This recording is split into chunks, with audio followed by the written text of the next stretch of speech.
ইসরায়েলকে লক্ষ্য করে ফের সিরিজ ক্ষেপণাস্ত্র ছুড়েছে ইরান। ইসরায়েলের প্রতিরক্ষা বাহিনী আইডিএফ নিশ্চিত করেছে বৃহস্পতিবার সকালে একাধিক ক্ষেপণাস্ত্র শনাক্ত করা হয়েছে এবং তা ইসরায়েল ভূখণ্ডে আঘাত হেনেছে। সিএনএনের লাইভ প্রতিবেদনে জানানো হয়, ক্ষেপণাস্ত্র হামলার পর দেশ জুড়ে বাজানো হয়েছে সতর্কবার্তা সাইরেন। প্রতিরক্ষা ব্যবস্থা সক্রিয় করা হয়েছে এবং জনগণকে আশ্রয়কেন্দ্রে অবস্থানের নির্দেশ দেওয়া হয়েছে। টাইমস অব ইসরায়েলের তথ্য অনুযায়ী অন্তত 4টি ক্ষেপণাস্ত্র সরাসরি ইসরায়েলে আঘাত করেছে এবং এতে কয়েকজন আহত হয়েছেন। জেরুজালেম ও তেল আবিবের বিস্ফোরণের খবরও নিশ্চিত করেছে আল জাজিরা। এদিকে ব্লুমবার্গ এক প্রতিবেদনে জানিয়েছে, যুক্তরাষ্ট্রের ঊর্ধ্বতন কর্মকর্তারা ইরানের সম্ভাব্য হামলার জন্য প্রস্তুতি নিচ্ছেন।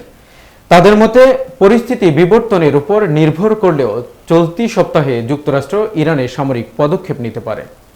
এর জবাবে ইরানের সর্বোচ্চ নেতা আয়াতুল্লাহ আলী খামেনি হুঁশিয়ারি দিয়ে বলেন, যুক্তরাষ্ট্রের যে কোনো হস্তক্ষেপ তাদের জন্য অপূরণীয় ক্ষতি ডেকে আনবে। যুক্তরাষ্ট্রের যে কোনো সামরিক হস্তক্ষেপ তাদের জন্য অপূরণীয় ক্ষতি ডেকে আনবে। তিনি আরো বলেন, ইরানি জাতি কখনো চাপের মুখে আত্মসমর্পণ করবে না। এভাবে মধ্যপ্রাচ্যের যুদ্ধাবস্থায় আশঙ্কা আরও ঘনীভূত হচ্ছে।